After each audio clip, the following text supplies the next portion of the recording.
जय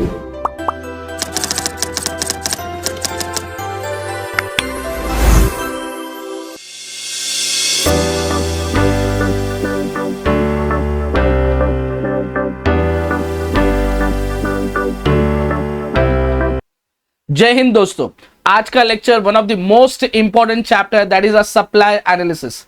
ये जो चैप्टर है ओवरऑल 7 मार्क का है विद ऑप्शन 10 मार्क का है। इस चैप्टर में ज्यादातर आपको डिस्टिंग्विश बिटवीन और आपको क्वेश्चन नंबर 4 जो आंसर द फॉलोइंग है इसमें से आएगा ज्यादातर।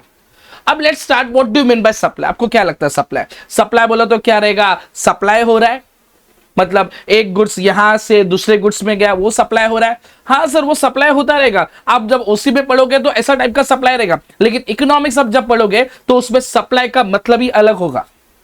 तो what do you mean by supply? तो supply refers to offer for a sale by producer at a given price during a particular period of time.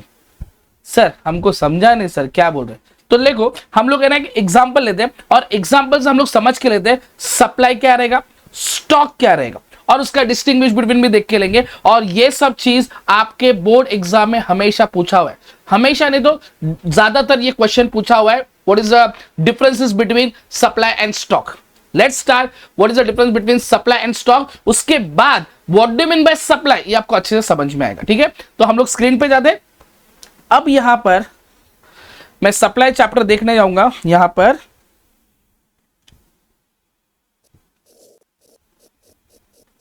Supply analysis, तो let's start with the supply analysis. क्या रहता है? तो हम लोग है ना कुछ डिफरेंसेस देखते हैं। मैं एक एग्जांपल दे रहा हूं। फॉर एग्जांपल मैंने यहां पर क्या बनाया?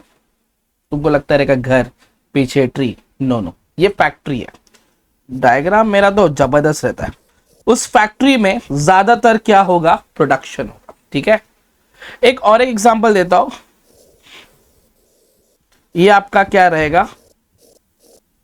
जेल नहीं रहेगा, ये आपका वेयर हाउस है।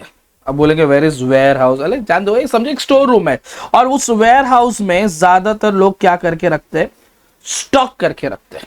ठीक है, और यहां पर कोई गुड्स क्या कर रहा है? बेच रहा है। एक आदमी गुड्स बेच रहा है। ठीक है, तो ये जो गुड्स बेच रहा है इसको हम लोग क्या बोलेंगे? सप्लाई।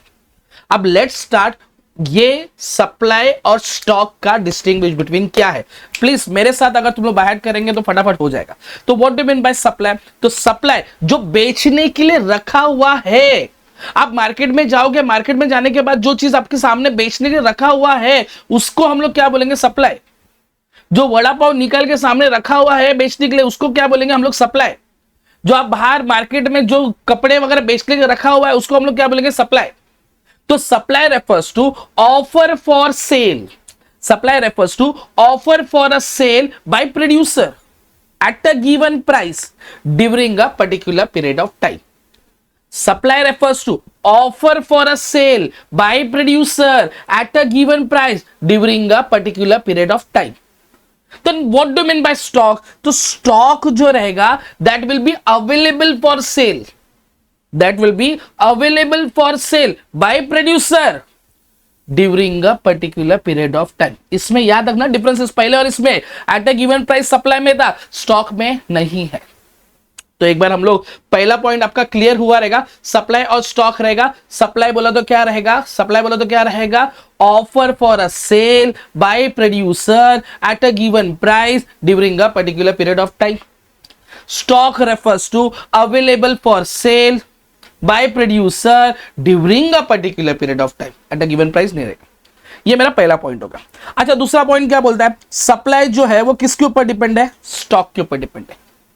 सप्लाई जो है वो किसके ऊपर डिपेंड है? स्टॉक के ऊपर डिपेंड है। और स्टॉक जो है वो किसके ऊपर डिपेंड है? प्रोडक्शन के ऊपर डिपेंड है। तो ये मेरा सेकंड पॉइंट हो गया। सप्लाई जो है वो किसके ऊपर डिपेंड है? स्टॉक के ऊपर। और स्टॉक किसके ऊपर डिपेंड है? प्रोडक्शन के ऊपर। अब यहां पे ये मेरा सेकंड पॉइंट हो गया। अब मैं थर्ड पॉइंट पे आता हूं। थर्ड पॉइंट क्या बोलेगा? सप्लाई जो रहेगा वो स्टॉक से ज्यादा नहीं रहेगा। तो supply can not be more than stock, but stock can be more than supply, ये मेरा थर्ड पॉइंट हुआ, ये मेरा थर्ड पॉइंट हुआ। अब इसी के अंदर वापस एक बार देखते हैं, पहला पॉइंट क्या रहेगा, supply refers to offer for a sale by producer at a given price during a particular period of time. Stock refers to available for sale by producer during a particular period of time. फिर बाद में supply depend upon किसके ऊपर रहेगा, stock, और stock depend upon किसके ऊपर रहेगा, प्रोडक्शन, और supply can not be more than stock but stock can be more than supply. ठीक है, उसके बाद सप्लाई जो रहेगा ये हमेशा आपका क्या रहेगा, फ्लो कॉन्सेप्ट रहेगा, ये कभी भी क्या रहेगा, फ्लो कॉन्सेप्ट रहेगा। और कौन सा कॉन्सेप्ट रहेगा, इसको हम लोग डायनामिक कॉन्सेप्ट भी बोलते हैं, dynamic concept and flow concept. इसका मतलब है सप्लाई हमेशा चेंजेस होते रहता है, स्टॉक भी चेंज होता है लेकिन एक लिमिट के बाद ही चेंज होता है, इसी के लिए इसको हम लोग क्या बोलते हैं, reserve concept and static concept. तो ये आपका डिस्टिंग्विश बिटवीन होगा। एक बार अपन रिवाइज कर लेते हैं फटाक से। सप्लाई एंड स्टॉक क्या रहेगा, सप्लाई रेफर्स टू क्या रहेगा, offer for sale by producer at a given price during a particular period of time. Stock refers to available for sale by producer during a particular period of time. Supply depend upon stock and stock depend upon production. Third point, supply cannot be more than stock, stock can be more than supply. Fourth, supply is a dynamic and flow concept and stock is a reserve and static concept. Hope so आपको समझ में आ रहेगा what is the difference between supply and stock.